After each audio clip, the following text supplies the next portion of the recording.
Ganpati Bappa Morya, Mangal Murthy Morya.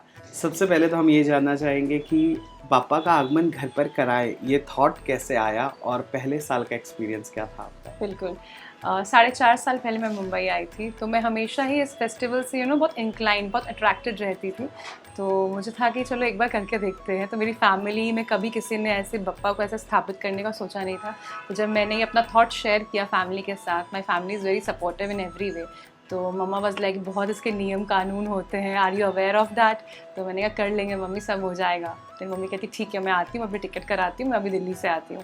Then she started हमने सब कुछ पूछा पंडित जी से कैसे होगा क्या होगा, and till date she only makes the food. Decoration जैसा कि आप देख सकते हैं, decoration, cleaning, everything is my duty and rest is mamma's duty regarding food and everything. Okay, आपने कभी बाप्पा का फेवरेट व्यंजन मोदक बनाने की कोशिश की? आपको आता है या बनाते हो ऐसा? मैं बहुत इच्छा है मेरी कि मैं मोदक उनके लिए बनाऊं, बट नेक्स्ट ईयर ही बना पाऊंगी। इस साल थोड़ा सा नहीं बना पाई और अभी तक भी नहीं बना पाई हूँ। बट अदरवाइज मैं कभी कोई सब्जी ऐसे होता है जो उनके पसंदीदा होता है, या कभी जैसे हम चाय सबको भोग लगाने से पहले, मतलब कि सबको देने से पहले इनको भोग लगाते हैं, chai coffee whatever I can make, क्योंकि बहुत सारे गेस्ट भी आते हैं। तो somehow you need to attend everyone and everyone can't be in the kitchen. So I will try to make modak next year probably. आपको सुनने को मिलेगा, खाने को भी मिलेगा। कोई कनेक्शन है बाप्पा के साथ आपका, या कोई ऐसी बात जो बाप्पा ने आपकी सुन ली हो, आपने कही हो और अगले साल बाप्पा के आते आते वो पूरी हो गई हो, कुछ ऐसा? मुझे ऐसा लगता है कि जब मैं 4.5 साल पहले आई थी, god has been very kind, बहुत अच्छे अच्छे काम से नवाजी गई हूँ। लेकिन हमेशा इंसान ना करियर ओरिएंटेड होना ही चाहता है, उसकी लालसा बढ़ती चली जाती है। और लेकिन मैंने कभी ऐसा कुछ ऐसे भगवान को बोला नहीं। मुझे लगता है it's so much inside me कि मैंने कभी ऐसा उनको बोला नहीं कि आप मुझे ये दो तो मैं ये करूँगी, ऐसा कभी नहीं बोला मैंने उनको। तो जब मेरी बस दिली ख्वाहिश थी कि वो आए स्थापित हो, and I feel I am no one to call him, he is the one who chooses किसके घर जाना है। एंड 4 साल पहले जब मैं आई, तो अब जो लोग मुझे जानते हैं और पहले से भी जानते हैं, they can see the graph also, career wise and person wise also, कि it has also grown, it has grown only, touchwood by God's grace. And बस बप्पा की कृपा है। एंड आई ट्राई कि जो भी, जैसे आज मैं जो ये इनके लिए कर रही हूँ, और अगले साल में और धूमधाम से और और अच्छे से। अब मतलब इंसान तो कभी सेटिस्फाई नहीं होता है, but still whatever is the best for him, I try to do that. Film और टीवी दोनों तरफ आपने बराबर अपनी वर्सेटैलिटी दिखाई है अभिनेत्री होने के नाते, एक अभिनय करते हुए।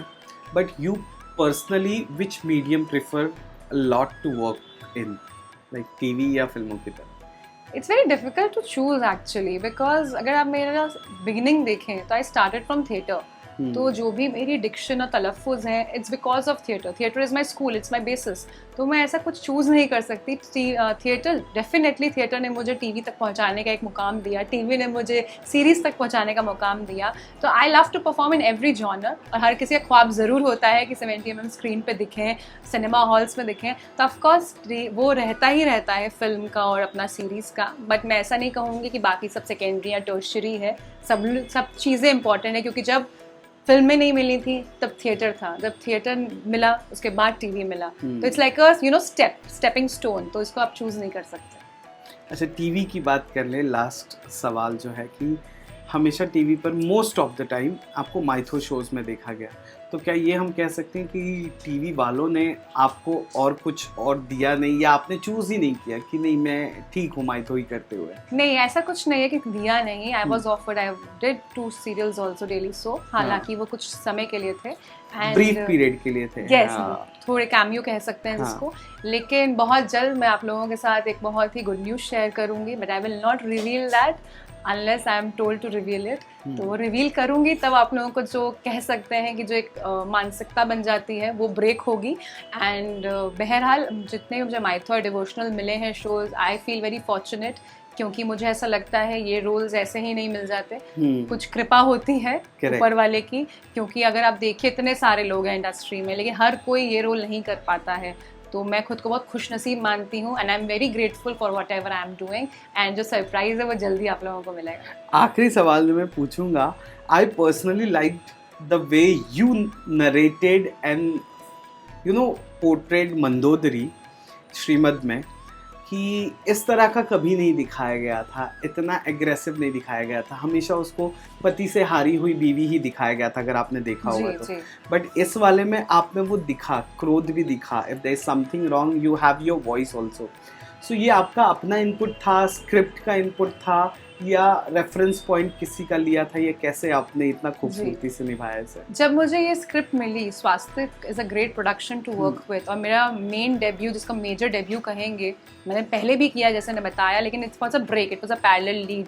तो जो स्क्रिप्ट जब मुझे मिलती थी ना, और जब मैं रावण के साथ संवाद करती थी, एक दिन रावण ने मुझे बोल दिया, निकितन ने, यार बहुत डांट रही हो यार तुम स्क्रिप्ट में, मैं तो कुछ बोल ही नहीं रहा हूँ, तुम्हारे पैराग्राफ्स में तुम डांट रही हो मुझे, मैं कैसी हरकतें मत करो एज रावण। हाँ। तो जोक सपाट, लेकिन स्क्रिप्ट बहुत ही ब्यूटीफुली लिखी गई थी। तो हमारे क्रिएटिव का ये कहना था कि हमने मंदोदरी को उस लाइमलाइट में दिखाया है, वैसा दिखाना चाह रहे हैं जो आज तक कभी किसी ने दिखाया नहीं है, because we have always shown her कि वो बहुत डोसाइल, बहुत काम, और बहुत इसमें भी दिखाया हमने, पर हमने इसमें एक ब्रेक पॉइंट भी दिखाया है कि कहाँ वो फटती हैं, कहाँ वो समझाती हैं, चिल्लाती हैं जब उनके बच्चे मर जाते हैं। तो it was a change for the audience also, और आज तक ऑडियंस से बहुत प्यार मिलता है। And it had the graph, it had the layers दिखाने के लिए as an actor and as a character. Well, we wish you very best of luck and we wish कि आपके अगले प्रोजेक्ट में हम इसी तरह आए और इंटरव्यू करें। जरूर, आई होप आप हमें बुलाओगे। बिल्कुल बुलाऊंगी, हर साल बुलाऊंगी गणपति बप्पा मोरया पे, और आप लोग आइए और नेक्स्ट प्रोजेक्ट जब होगा तब भी इंटरव्यू कीजिए। Thank you so much for having me.